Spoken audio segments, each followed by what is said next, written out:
This is MMA Oddsbreaker.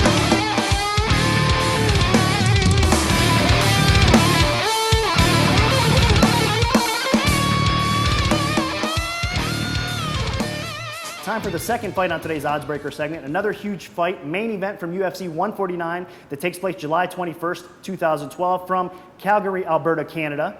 The main event is a title fight between Jose Aldo and Erik Koch. Now we're going to start off with Luca Fury first on this one. Not a surprise here. Jose Aldo is going to open up the favorite, but I'm going to open to minus 385. The comeback on Koch is going to be plus 285. So Luca Fury, give me your take and give me your bet.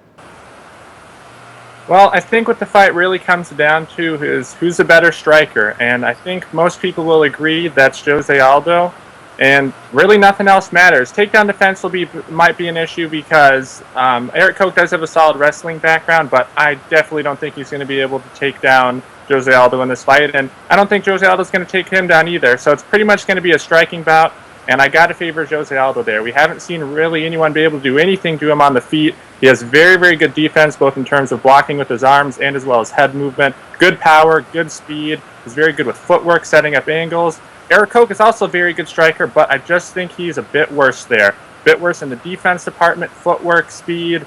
Maybe even has a slight edge, actually, goes to Erik Koch in terms of power. The shot he knocked out Rafael Assunção with was very impressive, moving backwards with a short little left hook.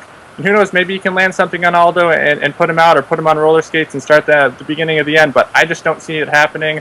The price is steep on Jose Aldo, but I got to bet it on him. I just can't see him losing this fight. So Luca Fury is going to lay the steep price. It's going to be $19.25 to win 500 on Jose Aldo, the champion. Now let's get Matty Simo's thoughts. Matty, do you agree or disagree with Luca? You know, Luca raises some great points. I totally agree with the way he thinks the fight's going to go. But just because of that, possibility that there could just be like one shot that ends the fight, I'm going to take my shot with Koch as the plus 285 underdog. Now, Koch, for people who aren't familiar with him, he's a 23-year-old kid from Iowa. I think he's got some great value here. He reminds me a little of bantamweight contender Michael McDonald, a similar fighter with knockout power. 3 of his last 4 fights have ended in the first round. I watched the UFC at 149 press conference earlier today, and he seemed very hungry and excited, for this title shot. He's mentally strong.